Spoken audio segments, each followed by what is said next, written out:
Nick Harper joins us live from Washington, D.C. He's covering this story for CNA. Nick, we had Mr. Trump in the Israeli Knesset speaking for around an hour, greeted by, at his entrance, 2.5 minutes of applause in the Knesset. How is Washington framing this trip by the U.S. president to Israel? Yeah, quite an incredible response, Wesu, to the US president there in the Knesset. An incredibly long speech, but one that was received very warmly. There was plenty of applause during the speech. And as Donald Trump veered off script, there was plenty of laughter to the jokes that he was making. I think here in Washington, it is very much being framed by the Trump administration as a victory lap, an opportunity for the US president to travel to the Middle East to bask in the glory of this peace agreement that the US has proposed and managed to achieve. And I think really that's how the Knesset viewed it as well, an opportunity to celebrate the US president for bringing an end to this 2-year conflict and bringing a modicum of peace now to the Middle East. As we heard from Donald Trump, he spoke about this as being a historic dawn for a new Middle East. And he spoke about this idea of both Israelis and Palestinians working together. The very fact that he spoke so warmly about the Palestinians there in the Israeli parliament, that's not something that normally happens. But he did engage in this idea of it now being the end of a long and painful nightmare, suggesting that that is now finally over, not just for Israelis, but for Palestinians as well. There are plenty of issues that still need to be worked out during phase 2 of the agreement. Some of that will be tackled in Sharm el-Sheikh for that peace summit where Donald Trump will be travelling on to now.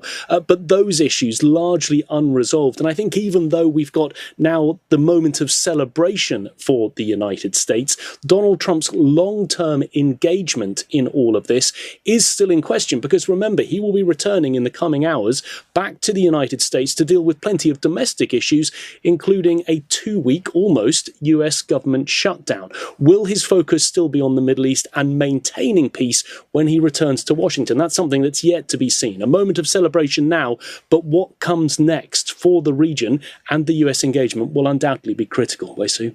So, Nick Harper, the Middle East actually providing possibly a moment of comfort and a break for Donald Trump. That's Nick Harper live from Washington, D.C., covering this story for CNA. And looking at those events in Israel and Gaza today and what could be next, we're joined by Cedomir Nestorovic. He's Professor of Geopolitics at ESSEC Business School Asia-Pacific. Professor, we just heard our correspondent Nick Harper there referring to Mr. Trump basking in the glory in the Israeli Knesset. This glory, you might argue, is earned, at least for this moment. Of course. Good evening. It is his moment of glory because he was working very hard on this in order to have some kind of ceasefire, also the exchange of hostages against the prisoners. Concerning the second phase, which is having a peace treaty and the reconstruction of Gaza, I think we have to wait a little bit for that. But at least we have the ceasefire and we have the exchange of hostages and prisoners.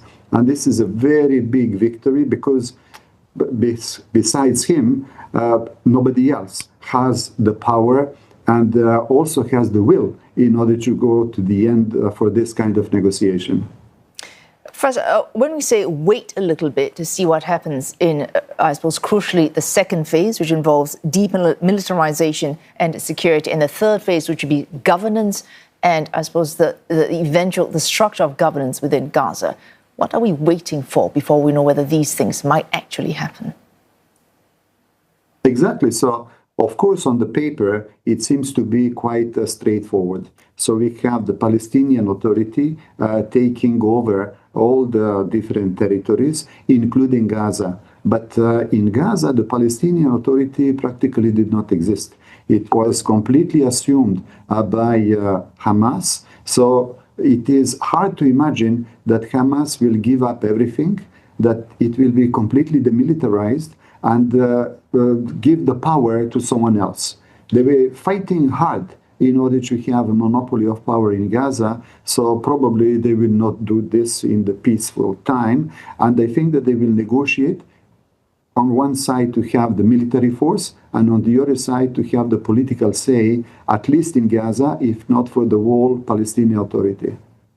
So if this is a major point, that Hamas does disarm so that Israel might be prepared to actually pull its troops back and a stabilization force can move in and take over security in Gaza. But if, as you suggest, Hamas, even at this point, you do not see it willingly give up its weapons, how are we even going to move into the second phase of this peace deal? Exactly. So it will be very difficult to imagine this now.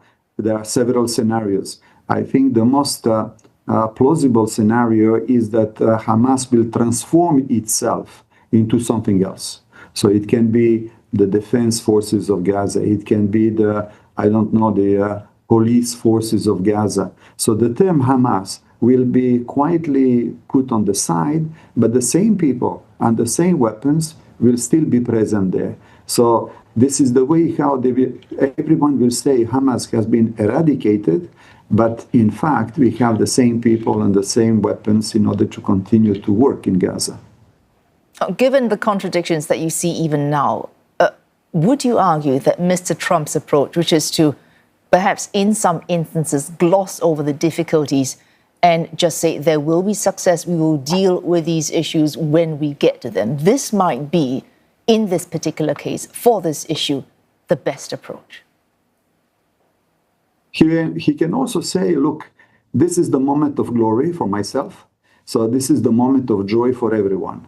I succeeded, Mr. Trump, I succeeded to bring the ceasefire and the exchange of prisoners against the hostages. For the second stage, please, you, Israel, Hamas, Palestinian Authority, and the neighboring countries, try to work together. Don't ask for me everything. I am here to help you, but I cannot decide everything on your behalf. So I believe that this is how he is going to continue.